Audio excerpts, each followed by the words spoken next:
Bienvenue dans ce nouvel épisode de The Feature. Je m'appelle Yann, je suis Product Manager chez Secutix. Dans l'épisode d'aujourd'hui, nous allons vous parler de la plateforme de revente, notre filière de vente dédiée au marché secondaire. Si vous opérez des événements ou des matchs à forte demande, vous pouvez laisser vos clients actuels revendre leurs billets tout en offrant une plateforme sûre à vos nouveaux clients. C'est une situation win-win et en plus, vous permettez de réduire les no-shows. Nous avons ajouté deux nouvelles fonctionnalités qui vont vous permettre d'avoir encore plus de contrôle sur votre marché secondaire. C'est parti. Alors, nous avons introduit un nouveau concept, les avantages de revente. Les avantages de revente c'est la même chose que les avantages, simplement dédiés à la revente. Donc, vous avez une nouvelle entrée de menu dans le module catalogue qui vous permet de créer des avantages revente. On a trois types d'avantages revente. Les avantages publics, contact et indicateurs. Dans cet exemple, j'ai créé un avantage contact qui est lié à une cible simple. On peut définir des limites de la même manière qu'on peut le faire dans un avantage standard. Et puis, cet avantage, ensuite, on va les lier à peut-être certains matchs ou séances, à un tarif particulier ou aussi éventuellement une catégorie de place. Le système va donc ensuite automatiquement, dès qu'un utilisateur met son billet en revente, le système va identifier que ce billet correspond à notre avantage revente et il va le lier automatiquement. Et uniquement les personnes qui sont aussi également liées à cet avantage vont pouvoir acheter ce billet.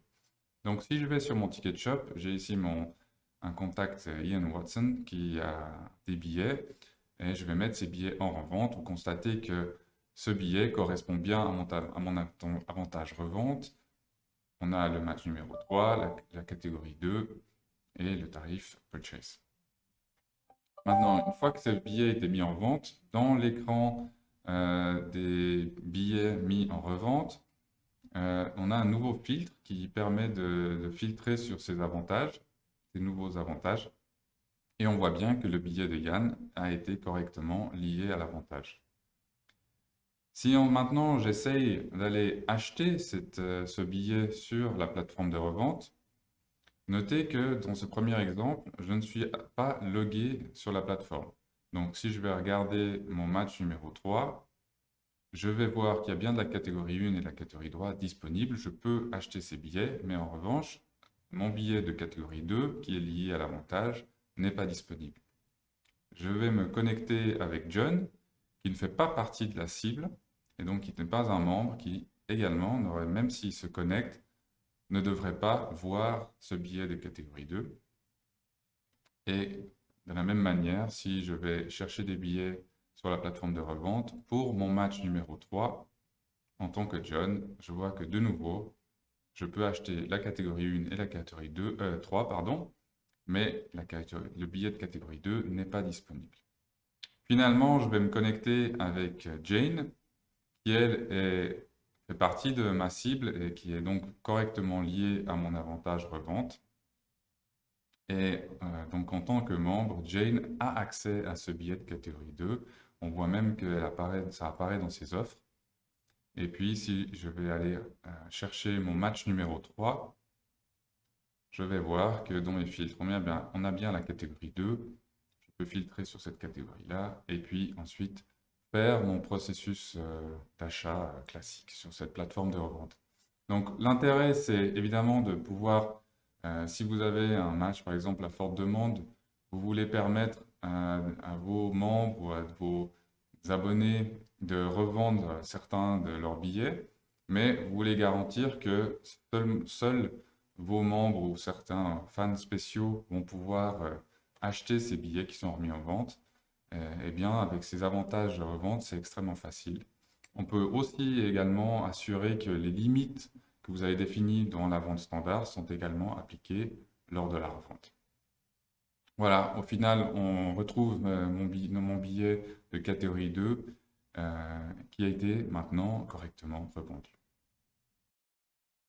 La deuxième fonctionnalité que nous avons introduite concernant la plateforme de revente est l'option de pouvoir par défaut définir si les billets sont disponible immédiatement, ce qui est le comportement actuel, au fil de l'eau, c'est-à-dire dès qu'un billet est mis sur la plateforme de revente par quelqu'un, il est immédiatement achetable par une autre personne. Ou alors cette nouvelle option qui permet de définir à quel moment manuellement de pouvoir dire ok, ces billets vont être mis à disposition. Et donc par défaut, tout billet qui est mis sur la plateforme de revente ne sera pas disponible. Donc dans cet exemple-là, je mets mon billet sur la plateforme de revente, je le mets à la revente. Et on va voir ensuite que dans l'écran du guichet de mes billets mis en revente, ce billet-là est bien dans l'état retained, c'est-à-dire qu'il est retenu. Il ne va pas être immédiatement disponible à l'achat. On a des nouveaux filtres qui nous permettent d'identifier ces billets. Voilà. Et donc, ce billet-là n'est pas disponible. Le grand avantage de pouvoir contrôler exactement à quel moment les billets vont être mis à disposition, c'est d'essayer de limiter l'impact des robots qui sont très forts à sniffer tout ce qui arrive tout ce qui est nouveau sur mise à disposition. Et donc, ce sont les robots qui vont pouvoir racheter l'ensemble de ces billets plutôt que des vrais fans.